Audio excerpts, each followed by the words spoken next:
السلام علیکم بچوں، تو کیسے ہو آپ سب؟ میں امید کرتا ہوں سب خیریت سے ہوگے۔ تو آج کی ویڈیو میں پھر سے بچوں کے لیے ایک سٹوری لایا ہوں، شارٹ سی سٹوری، اور بچے ویڈیو کو سکپ نہ کریں، ویڈیو کو آخر تک دیکھیں۔ تو چلیے سٹوری کو سٹارٹ کرتے۔ تو سٹوری کا ٹائٹل ہے بالو کی اشرفیہ۔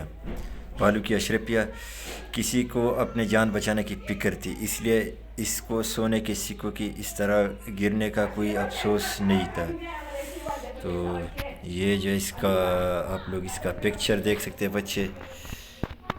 یہ ایک سٹوری ابھی ہم سٹارٹ کر رہے ہیں۔ ایک مرتبہ کا ذکر ہے کہ کسان پڑوس کے گاؤں میں ایک امیر آدمی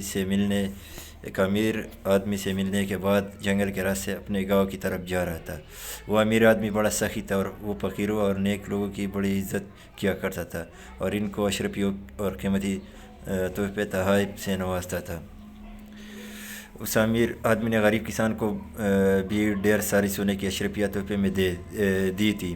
اتنے سارے سونے کے سکے پا کر وہ غریب کسان بہت خوش تھا۔ خوشی کے مارے وہ گنگناتے ہوئے جلدی چل رہا تھا تاکہ جنگل کا خطرناک راستہ جلد از جلد پار کر سکے۔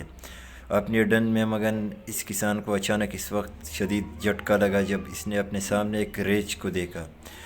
اب وہ بڑی مشکل میں پھنس گیا تھا۔ اسے کوئی ترکیب نہیں سوچ رہی تھی کہ وہ کیا کرے۔ آخرکار وہ پیچھے کی طرف بھاگنے لگا۔ جب ریچھ نے اس کو اس طرح بھاگتے ہوئے دیکھا تو وہ بھی اس کے پیچھے بھاگنے لگا۔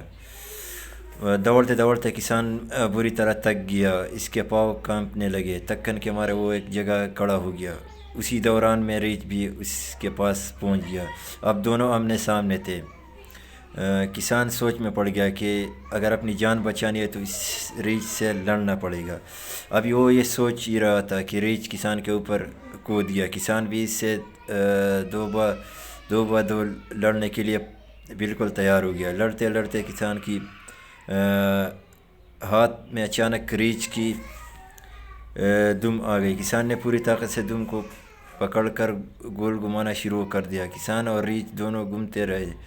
ایسے میں کسان کمر سے بندھے ہوئی تیلی میں سے سونے کی اشرفیہ نکل کر چاروں طرف گرنے لگی۔ کسان کو اپنی جان بچانے کی فکر تھی، اس لیے اس کو سونے کی سکوں کی اس طرح گرنے کا کوئی افسوس نہیں ہو رہا تھا۔ وہ بس یہی سوچ رہا تھا کہ اس مصیبت سے کسی طرح چھٹکارا مل جائے۔ وہ دل میں سوچ رہا تھا کہ اگر اس نے ریچھ کی دم چھوڑ دی تو وہ اس کو جان سے مار ڈالے گا۔ کسان اسی سوچ میں ڈوبا رہا کہ ریچھ کی دم کو پکڑ کر اسی طرح گول گھماتے رہنے سے ہی اس کی جان بچ سکتی ہے۔ کچھ دیر تک وہ ایسا کرتا رہا کہ ادھر سے ایک لکڑہارے کا گزر ہوا۔ چاروں طرف پھیلے ہوئے سونے کے سکوں اور گول گھومتے کسان اور ریچھ کو دیکھ کر اسے بہت حیرت ہوئی۔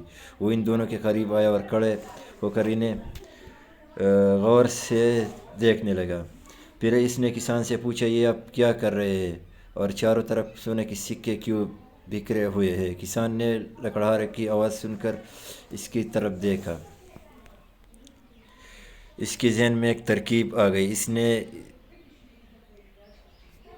نے اس طرح گول گھومتے ہوئے کہا، اے لکڑہارے، یہ جو ہر طرف تم سونے کے سکے بکھرتے ہوئے دیکھ رہے ہو، یہ ریچھ کی دم کو پکڑ کر اسی طرح گول گھمانے سے نکلے ہیں۔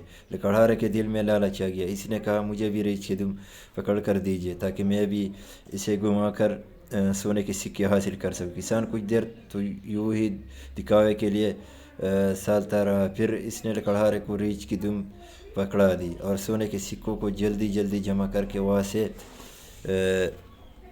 سے بھاگ گیا۔ لالچی لکڑہارا سونے کے سکوں کے لیے اسی طرح پریشانی کے عالم میں ریچھ کے دم پکڑ کر گول گھومتا رہا۔ اسے سکے نہ ملنے تھے نہ ملے، لیکن جب وہ بڑی طرح تک گیا تو اس کو لالچ کی سزا مل گئی، یعنی بالو نے اسے مار کر کھا لیا۔ نتیجہ، لالچ بری بلا ہے۔ تو فرینڈ، یہاں پر جو ہے سٹوری ختم ہو رہی ہے، اور نیو سٹوری کے لیے آپ لوگ چینل کو لازمی سبسکرائب کریں۔ ملتے ہیں نیکسٹ ویڈیو میں، تب تک کے لیے آپ لوگ اپنا خیال رکھیں، مجھے دعا میں یاد رکھنا۔ اللہ حافظ۔